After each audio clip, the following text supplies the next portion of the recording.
جب امام مہدی علیہ السلام کا ظہور ہوگا تو سب سے پہلے امام فرمائیں گے، جو آدم کو دیکھنا چاہتا ہے وہ مجھے دیکھ لے، جو نوح علیہ السلام کو سننا چاہتا ہے وہ مجھے سن لے، جو موسیٰ علیہ السلام سے ملنا چاہتا ہے وہ مجھ سے ملے، جو ابراہیم علیہ السلام کو پانا چاہتا ہے وہ مجھے پالے۔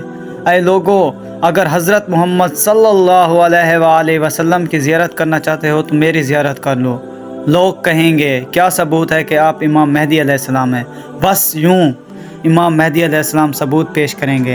امام مہدی علیہ السلام کے ہاتھوں میں ایک عصا ہوگا جو جنت کے ایک درخت کی شاخ ہوگی، تو امام مہدی علیہ السلام زمین پر جہاں جہاں یہ عصا ماریں گے تو وہاں وہاں سے پودے نکلیں گے اور وہ فوراً درخت بن جائیں گے، اور اپنے پھل ظاہر کر کے اپنے امام کی امامت کی گواہی دیں گے۔ اور امام مہدی علیہ السلام کے پاس وہ علم ہوگا جو رسول صلی اللہ علیہ وآلہ وسلم نے امام علی کو دیا تھا، اور ہاتھوں میں وہ تلوار ہوگی جو آپ کے دادا علی ابن طالب رضی اللہ تعالی عنہ اپنے ہاتھوں میں اٹھایا کرتے تھے، اور وہ علم اور تلوار لوگوں سے مخاطب ہو کر کہے گی، آج ہم صحیح ہاتھوں میں ہیں۔ امام مہدی علیہ السلام کے ہاتھ میں اللہ تعالیٰ شفا کو رکھے گا۔ امام مہدی علیہ السلام جس کو ہاتھ لگائیں گے تو لا علاج مرض بھی ختم ہو جائے گا۔ پھر سے سید حسنی امام کے پاس آ کر کہیں گے، اگر آپ واقعی سچے ہیں، حضور صلی اللہ علیہ وآلہ وسلم کی زیرہ دکھائیں۔ تو امام مہدی علیہ السلام وہ زیرہ سید حسنی کو دیں گے اور کہیں گے، آپ یہیں وہ زیرہ پہن لیں۔ امام کے بار بار اصرار پر جب وہ پہننے کی کوشش کریں گے تو ان کے جسم پر زیرہ پوری نہیں اترے گی، اور دوسرے لوگ بھی آگے آئیں گے اور پہننے کی کوشش کریں گے تو کسی کے جسم پر بھی وہ زیرہ پوری نہیں اترے گی۔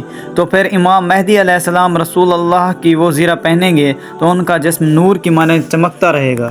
لوگ ان کے ہاتھوں کو چومنا شروع کر دیں گے۔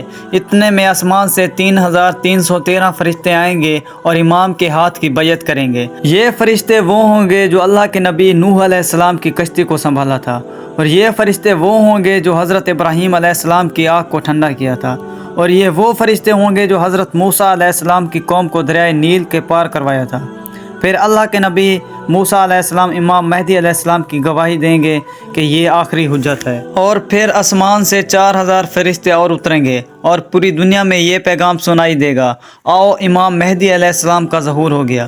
تو لوگ سوچیں گے امام کے پاس جائیں اور کھانے پینے کا سامان بھی ساتھ لے جائیں، تو ساتھ ساتھ فضا میں یہ آواز بلند ہوگی، اپنے ساتھ کھانے پینے کا سامان ساتھ نہ لانا، کیونکہ امام مہدی علیہ السلام کے پاس حضرت موسیٰ علیہ السلام کا وہ پتھر موجود ہے، اور جب وہ پتھر زمین پر گرتا ہے تو زمین سے 12 نہریں نکلتی ہیں، جو ان سے پانی پیتا ہے نہ ان کو بھوک لگتی ہے اور نہ ہی ان کو پیاس۔ اس دنیا میں اللہ تعالیٰ نے علم کے 27 حروف بنائے ہیں۔ جب سے دنیا بنی ہے اب تک اتنی جدت کے بعد بھی صرف 2 ہی حرف دنیا کے پاس علم ہوگا۔